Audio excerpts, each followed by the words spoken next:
શું કામ પડે? અરે વહાલા પ્રધાનજી, અરે કહો મહારાજ. આપણા પોકરણ ગઢની પ્રજા સુખી કે દુખી છે? બહુ સુખી છે મહારાજ. અરે પ્રધાનજી, અરે કહો મહારાજ. ગૌશાળાની અંદર ગાયોને ઘાસ પાણી કેવી રીતે નિરાઈ રહ્યું છે? બહુ સારી રીતે નિરાઈ રહ્યું. અરે પ્રધાનજી, અરે કહો મહારાજ. વિદ્યાર્થીઓ વિદ્યાભ્યાસ કેવી રીતે કરી રહ્યા છે? બહુ સારી રીતે કરી રહ્યા છે. ઠીક છે તો પ્રધાનજી, આજ શુભ અખાત્રીનો દિવસ છે, તો બને જણનો ઘોડલા તૈયાર કરો અને આપણે નગર ચર્ચા જોવા માટે જવાનું છે. જરૂરથી મહારાજ, ચાલો. આજે રાજાને પરધાન બને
નવા નવા છે પાછા.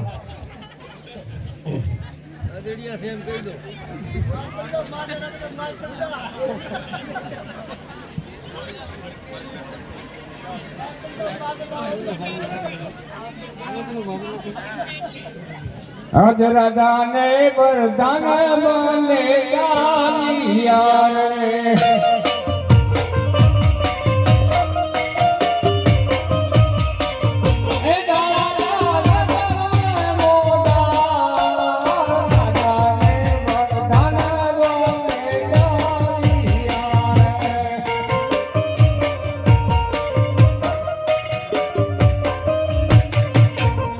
અરે પ્રધાનજી, અરે કહો મહારાજા.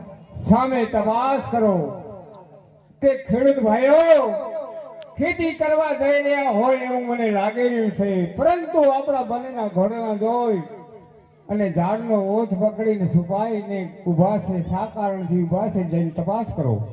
જરૂરથી મહારાજા. હરે ખેડૂત ભાઈઓ, અરે હા પ્રધાનજી. અરે અમને મહારાજાને જોઈને તમે ઝાડનો ઓથ શા માટે પકડો છો? અરે પ્રધાનજી એવું કઈ નથી, પણ અમે થોડોક થાક્યા હતા એટલે ઝાડના છાંયે ઉભા હતા, થોડીક વાર આરામ કર્યા છે. થાક એવા તો એકેય નથી, થાચા નથી. જે હોય હકીકત કઈ સંભળાવો. અરે પ્રધાનજી, અમે વાવણી કરવા જતા હતા પણ અમે બિયારણ ઘરે ભૂલી ગયા એટલે અમે અહીં ઉભા થયા. આ બિયારણ તો આ આખા પોટ ભરી આ બધું ભર્યું જ છે ને ગાડું આખું. અરે પ્રધાનજી, હા, અમે સાચે સાચું બોલો તો તમારા મહારાજાને રીતો નહીં ચડે ને પૂછી દો. જરૂરથી હું પૂછતો આવું. અરે મહારાજા, અરે બોલો ને પ્રધાનજી. અરે એ લોકો એમ કહે છે કે સાચી વાત કરીએ તો આપના મહારાજાને દુઃખ નહીં લાગે ને? અરે સાચું વાત કહેવામાં કોને દુઃખ લાગ્યું છે? જે હોય એ હકીકત કઈ સંભળાવો ખેડૂત ભાઈઓ. અરે મહારાજા, બોલો ને. અમે તો તમારી રયત કહેવાયા પણ પોકણ ગઢની પદ્યા આજે તમને ડગલે ને પગલે બહુ અપશુકન માને છે એટલે અમે વાવણી કરવા જતા હતા અને અમને અપશુકન છે એટલે મહારાજા અમે પાછા વળ્યા છે. એનું કારણ અપશુકનનું તો હોવું જોઈએ ને. એનું કારણ શું? અરે મહારાજા, આજે વાવણી કરવા જાય અને અમારું બિયારણ પણ ના ઉગે, વાજિયાના સુકન જોઈને જાય તો અમને અપશુકન થાય.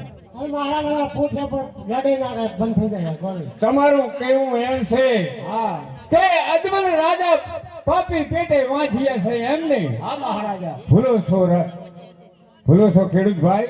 કોણ કહે છે કે અજમલ રાજા પેટે વાંચ્યા છે? અરે મહારાજા, આજે અજમલ કાહે ને ખેડૂત તમે સાંભળો રે.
અરે ખેડૂત ભાઈઓ, અરે હા મહારાજા. મારે ત્રણ દીકરીઓ મારા આંગણે રમે, હું કેવી રીતે વાંચ્યો કે હાઉ?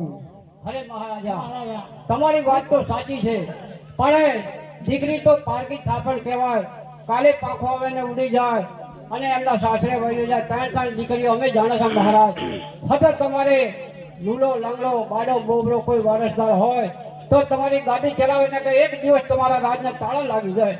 એ વાત તમારી સાચી છે ખેડૂત ભાઈઓ, પણ દીકરીઓ મારા દીકરા સમોવડિયું છે. કદાચ મને તમે શુકન અડવા લાગતા હોય, અપશુકન લાગતા હોય અને તમારું બિયારણ જો નિષ્ફળ જતું હોય તો આપણે ખેતી માટે તો નિર્ભર છીએ.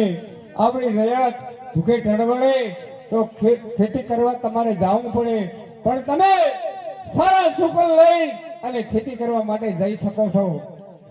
જાઓ ખેડૂત ભાઈ. સુકન્યા લેવા ખેડૂત